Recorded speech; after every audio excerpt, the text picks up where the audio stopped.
السلام عليكم ورحمة الله وبركاته. أهلا بكل متابعين قناة عثمان المنقذ. النهاردة يا جماعة هنعمل فيديو كده جديد اللي هو الريفيو للمكن. للناس اللي سألتني كتير ايه هو الاو سي اي، ايه المادة اللي انت بتشيل بيها الاو سي اي، ايه هي الباغة اصلية مش اصلية، ايه احجام الاو سي اي اللي عندك. فربنا يسهل هنشوف كده النهاردة. دلوقتي يا جماعة احنا عندنا اللي هو البوينت 6 اللي هو الستة بوصة اللي هو الحجم الوسط. عندنا اللي هو بيمشي على الباغات بتاعت تي 1 والتاب 2. عندنا ال10 انش يا جماعه اللي هو اكبر حجم بتاع الاو سي اي اللي هو بيمشي على التبالت الكبيره اللي هو مثلا من بدايه الان 500 تمام بالنوت 10 الكبير. دي الاحجام بتاعته وبفضل الله كل الاحجام موجوده. يعني لو النهارده احنا بنكلم الفيديو ده يا جماعه للناس فنيين الصيانه اللي هم عندهم مكن اللي بيعيد تصنيع الشاشة من أول وجديد تاني إن شاء الله. فمعظم الفيديو دون يعني الفيديو ده هنقول لو هو مقسوم اتنين، نص للمشاهد نفسه عشان يطمن ايه اللي بيتعمل في الجهاز وايه هي الاو سي اي وايه هو الباغة، والجزء التاني الفنيين الصيانة اللي هم محتاجين حاجات كده من صنايعي فني من هنا ومن صنايعي فني من هنا، معلومات يعني. فانا على قد ما بقدر بظهر المعلومات كلها اللي انا شغال بيها وربنا يوفق الجميع ان شاء الله. عندنا يا جماعه هنقول بقى النص الاولاني الفنيين الصيانه دي الماده دي 8 3 تلاتات. الماده دي قويه جدا. دي بتشيل الاو سي اي عن طريق المناديل. لما تبل المناديل وتسيبها على الشاشه شويه تمام زي ما انتم شايفين الماده دي شديده جدا يا جماعه، يعني ما تزودوش بيها، ما تدلقوش بيها عشان ساعات بيجي لنا مثلا نوت 8 اس 8 بلس اس 9 بلس. بيجي لنا بعد ما نسلمها للزبون يجي لنا بعد يومين ثلاثه نلاقي التاتش معلق. التاتش ده بيعلق بسبب الماده دي يا جماعه، هي اللي بتخش في الاي سي بتاع الشاشه نفسها. بيسبب تلف في الاي سي، بيخرف في المسارات بتاعته والدنيا كلها بتبوظ واحنا اللي بنشيل في الاخر خالص. الماده دي السبراي ال 530 الازرق دون ده ليه وظائف كتير جدا جدا. زي ما انتم شايفين كده مرسوم عليه شاشات التبالت الكبيره، مرسوم عليه المذر بورد، مرسوم عليه ال سي دي، مرسوم عليه حاجات كتيره جدا، وفعلا فعال قوي جدا السبراي دون عشان ناس كتير بتسالني عليه. عندنا الماده دي شديده جدا 9 3 تلاتات. الماده دي يا جماعه انا جايب لكم اخطر 3 مواد في السوق، ما تفكرش ان انت تجيب ماده تاني. انا عن نفسي شغال بيها وتعبت عقبال لما جبت المواد دي عشان اعرف احسن ماده فيهم هي ايه. تمام، يبقى احنا كده يا جماعه مش هنخرج بره ال3 مواد دول، ومتوفرين عند اي حد، موجودين في السوق، موجودين عند اي مستورد، كله موجود ان شاء الله.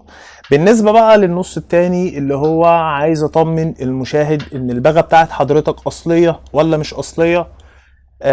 طبعا هي الباغه القيمه بتاعتها ان هي ازاز او باغ زي ما انتم شايفين كده. يعني دي باغه الهونر 10 لايت، ناس كتير سألتني عليها لان هي مش موجودة في السوق. جبنا 5 أو 10 منها فلتة كده من السوق، ودي اخر قطعة عندنا وانا حاجزها لحد معين، الهونر 10 لايت.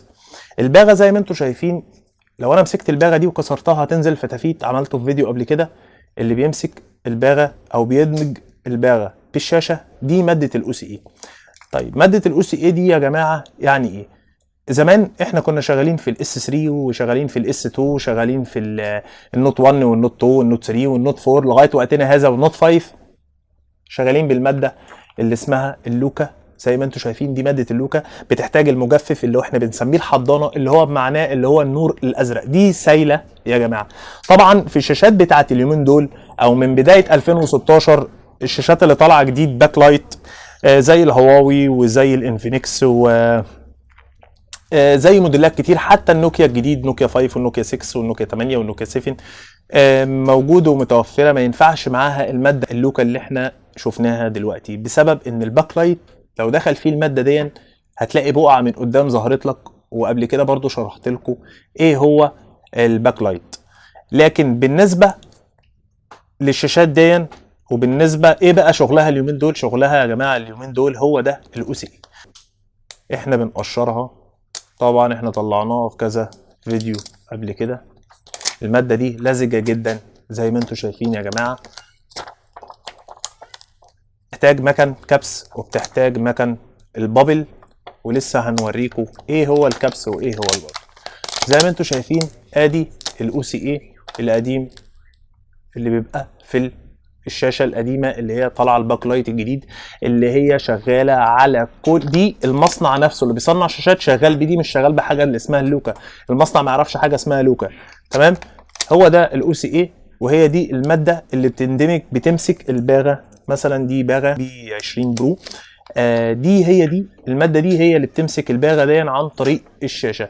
يعني المشاهد او الزبون او الناس اللي بتجيلنا عن طريق تغيير الباغات ما يجيش يقول لي بقى بعد كده ان الباغه دي اصليه. ده تاني فيديو يا جماعه اقول لكم ما ينفعش تقول لي دي باغه اصليه ولا مش اصليه. هي اهم حاجه الصنايعي اللي شغال، واهم حاجه المكن اللي احنا شغالين بيه، واهم حاجه الفينش ده بيجي عن طريق مجهودك انت شغال بيه وعن طريق المكن اللي ظاهر. دلوقتي يا جماعه عايز اوريكم ايه هي بقى الشاشات الباك لايت وايه هي الشاشات السوبر اوميليد. دلوقتي دي الشاشات دي يا جماعه دي هونر 10 لايت، دي شاشه كامله نص كامل اصلي زي ما انتم شايفين. دي الباغه بتاعته ودي بقى الشاشه. يعني لا قدر الله لو انت عندك الشاشه فيها مشكله خلاص هنغير شاشه كامله اللي هو باغه بتاتش بباغه بشاشه كامله.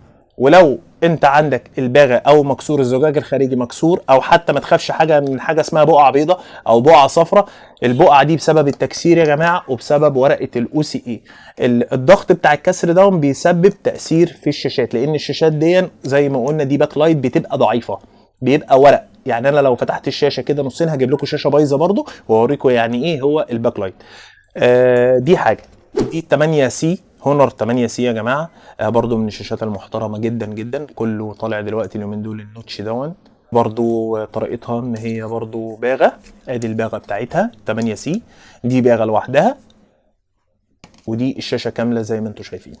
الباغه دي هنعرف ازاي باغه من شاشه. الشاشه لما بتجي لنا يا جماعه مثلا انت حاطط صوره خلفيه على جهاز، لو الخلفيه زي ما هي وشايف بياناتك زي ما هي، او حد اتصل بيك وظهر كل بياناته على محتوى الشاشه من اولها لاخرها ومفيش فيه بقعه سوداء، دي تعرف منها ان هي الباغه بس. الزجاج الخارجي هو اللي مكسور، ده اطمن ان هو باغه بس.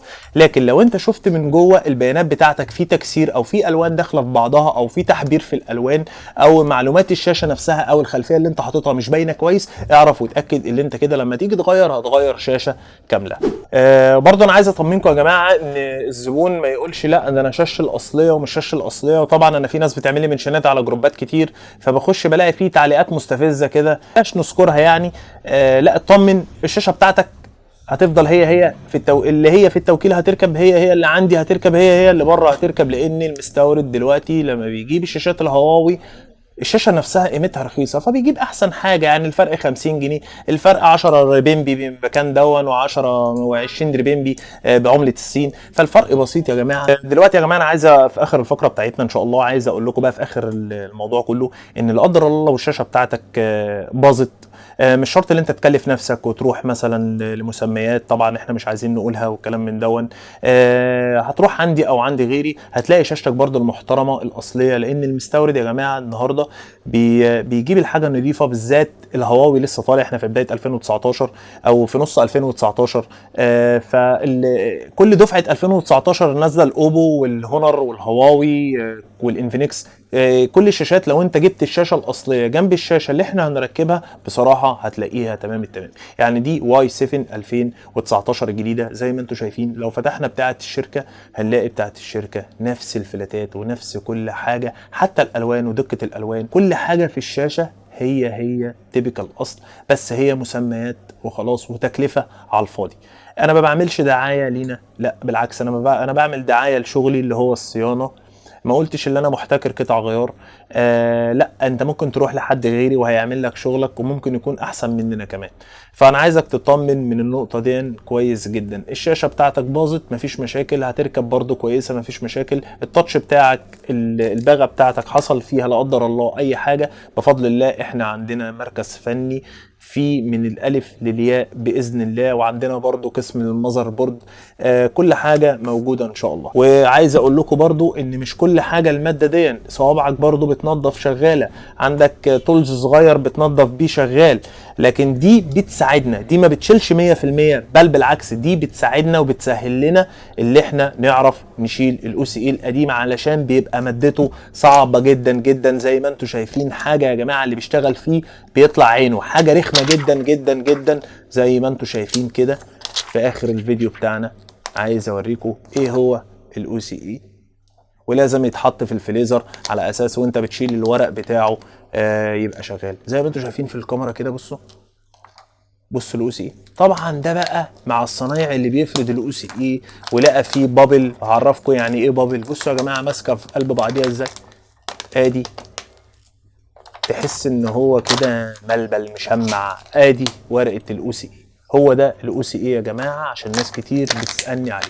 ده عشان يطلع صح، وعشان الفينش بتاع الشاشه يطلع صح ما فيهاش مسطره زي الشاشه، تقفيل الشاشه تقفيل المصنع زي كده يطلع مرايه، لازم يتفرد صح ولازم يتكبس صح ولازم يتفرغ. طبعا يا جماعه دي البدايه زي ما عودناكم، ودي البلاطه اللي هي الشفط. لازمه الشفط ده يا جماعه الاخرام اللي انتم شايفينها دي اللي بتشفط عن طريق الجلده اللي بتتحط، بتشفط النص او الشاشه اللي احنا هنستعمل. الواير بتاعنا ده الواير بتاعنا اللي احنا بيشفط معانا الجهاز. ناس بتقول لي مثلا هو الشاشه ازاي انت عمال تشد عليها جامد والشاشه ما بتقعش؟ الشاشه ما بتقعش يا جماعه عشان في حاجه اسمها امكانيه الشفط هنا اللي هي بتشفط الشاشه. دي اول مرحله. تاني مرحله يا جماعه استاذ احمد هيجي معانا كده، عندنا المكبس بتاعنا زي ما انتم شايفين، ده اللي بنحط عليه الشاشه وبنكبسها عن طريق، بندمج الباغه بتاعتنا بالاو سي اي اللي احنا وريناها لكم.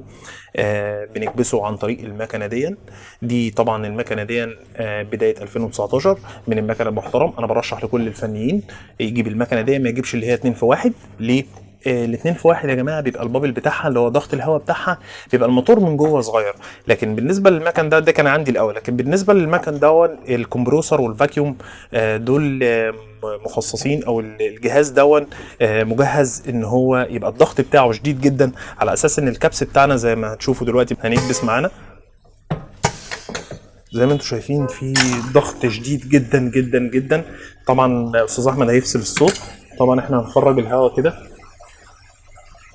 طبعا في امكانيه المكنه دي ان هنا البلاطه بتاعتنا لو انا شلت البلاطه دي واخده دلوقتي 40 درجه حراره، على اساس برضو تسهل لنا في عمليه الكبس بالاو سي اي بتاعنا.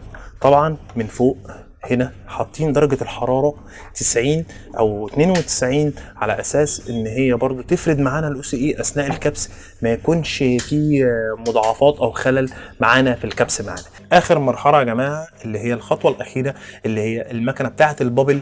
ناس كتير بتقول لي يعني ايه بابل، ناس بتفتكرها ان هي حله، ناس بتفتكرها ان هي غساله. طبعا هي دي ولا دي ولا دي ولا اي حاجه، دي يا جماعه اللي بتفنش الشاشه. دي الضغط شديد جدا جدا جواها. الحله كبيره ما شاء الله بتشيل لغايه 10 انش. طبعا استاذ احمد هيلف وهيجيبها لنا كويس. ده يا جماعه ضغط هواء شديد جدا جدا جدا، يعني بمعنى ان انا مثلا لو جبت ورقه معايا وجيت شغلتها زي ما انتم شايفين كده،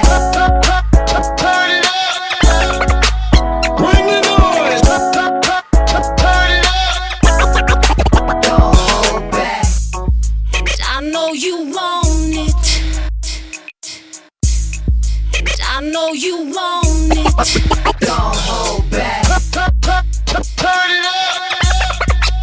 Bring the noise. Turn it up.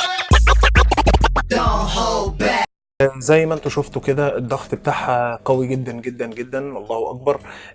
ده بقى اللي بيطلع الفقاعات اللي هي ما بين دي بقى بتبقى ايه. لو انت فردت غلط سنه، البابل بتاعنا الاو سي اي بتاعنا تحس ان هو مجلد شويه، مطرح الظبطه بتاعت ايدك الباغه على الشاشه عن طريق الاو سي اي دي بتطلع لنا الدفوهات كله، وبتكبس تكبس تكبس بتطلع لنا الفراغات اللي هي ما بين الشاشه وما بين الباغه، على اساس ان انت دي اكنها بتخرج الشاشه اكنك في مصنع، اكنها لسه خارجه من المصنع ما فيهاش اي دفوء، الشاشه تحس ان هي مرايه. طبعا في ناس كتير بتقول لي يعني ايه كومبروسر. كومبروسر دون استاذ احمد هيجيبه. الكومبروسر دون جاف، مش شغال بزيت. طبعا ده الفلتر علشان صوته المزعج يكتم شويه. ده عبارة عن كمبروسر هواء، ده اللي بيشغل عن طريق الخراطيم، بيشغل لنا مكنة الكبس وبيشغل لنا مكنة البابل بتنظيم وكويس. طبعا في جهاز صغير زي ما انتم شايفين ده بيتحط له زيت، ده اسمه فاكيوم. الفاكيوم ده يا جماعة مسؤول عن الشفط، يعني لما بنيجي نفرغ هواء المكنة دي الصغيرة فاكيوم ده مسؤول ان هو يشفط لنا الهواء الزيادة او الهواء الفايز، بمعنى الاصح الفايز بتاع المكن. كده يا جماعه احنا عملنا لكم ريفيو عن المكن اللي عندنا والمكن اللي احنا شغالين بيه. دعواتكم معانا يا جماعه، ولو انتم محتاجين اي استفسار، محتاجين اي حاجه، انا تحت امر الجميع. في نهايه فقرتنا يا جماعه عايز اقول لكم ان انا متشكر جدا جدا جدا بالتحفيز اللي انتم بتحفزوني ووقفتكم معايا والتعليقات المحترمه اللي انتم بتبعتها لي. انا بشكركم جدا جدا جدا، الناس اللي من السعوديه، الناس اللي من الجزائر، الناس اللي من المغرب، كل الدول العربيه ناس فوق دماغي وعلى راسي. ما تنسوش يا جماعه السبسكرايب والاشتراك في القناه عشان يوصل لكم كل جديد، والتفاعل مع الجرس باذن الله عشان يوصلكم نبقى القناه بتاعتنا دي تبقى قناه كده في وسط القنوات الكبيره على حسكم ان شاء الله. والسلام عليكم ورحمه الله وبركاته.